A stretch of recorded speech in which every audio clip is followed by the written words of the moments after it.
ladies and gentlemen, from the class of 2014, Kendell Klein.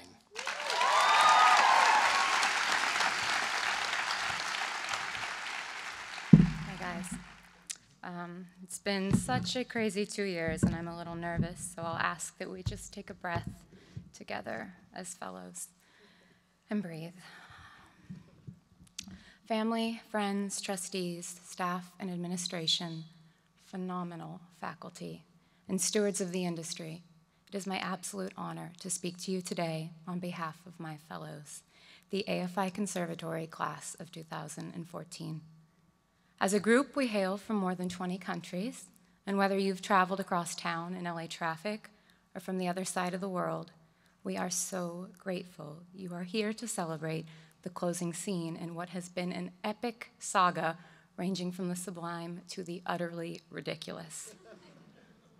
And though it's just a moment, it is a profound one, because my fellows are not only the esteemed next generation of storytellers, but 126 young men and women who are a force of compassion that is altogether rare in this world and beyond precious in this business.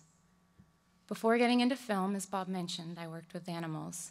I tended chimpanzees, gorillas, beluga whales, and one impossibly irritable llama named Sparky.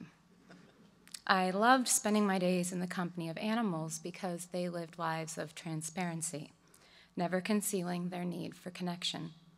I had found among my own species, and I was certainly guilty of it myself, that so many of us hold back from one another out of shame, self-preservation, and the risks inherent in truly being known.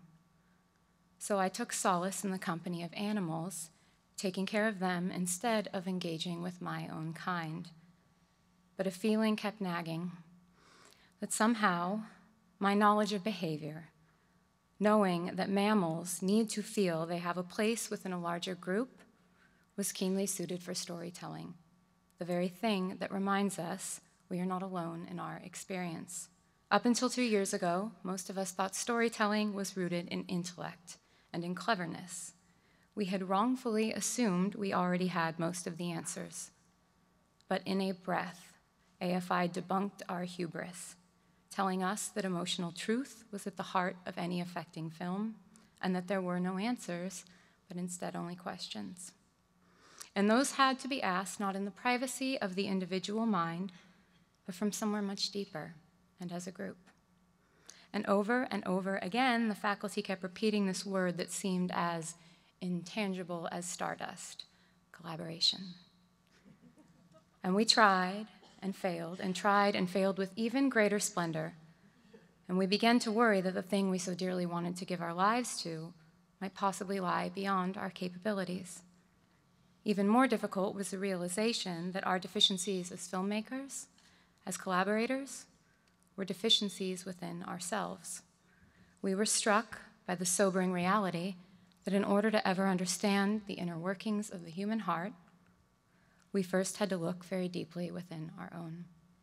And such self-awareness does not come without a great deal of courage and a great deal of pain. And I must admit, every part of me wanted to avoid my own humanity and return to the animals. But in spite of my fear, I stayed. Not because I had faith in myself, but because, for as terrifying as it was, there you were. You were equally shamed, scared, vulnerable, and confused. And in your earnest need to tell stories that transcend, I realized I had found the community within my species that was desperate for the same transparency I had treasured in my time among the animals.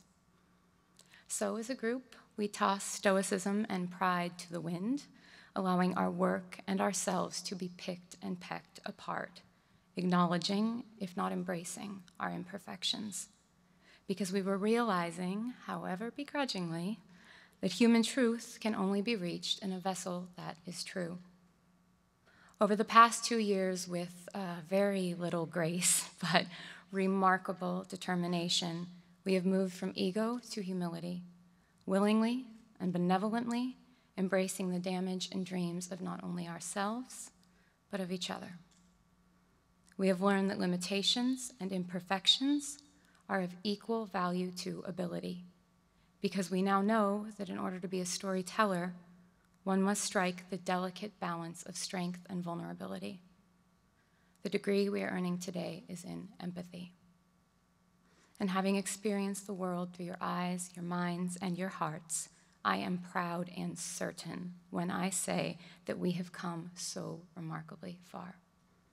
For as much as we have learned about the moving image, about visual narrative, let us never forget that the only means by which we can ever truly see is through the heart.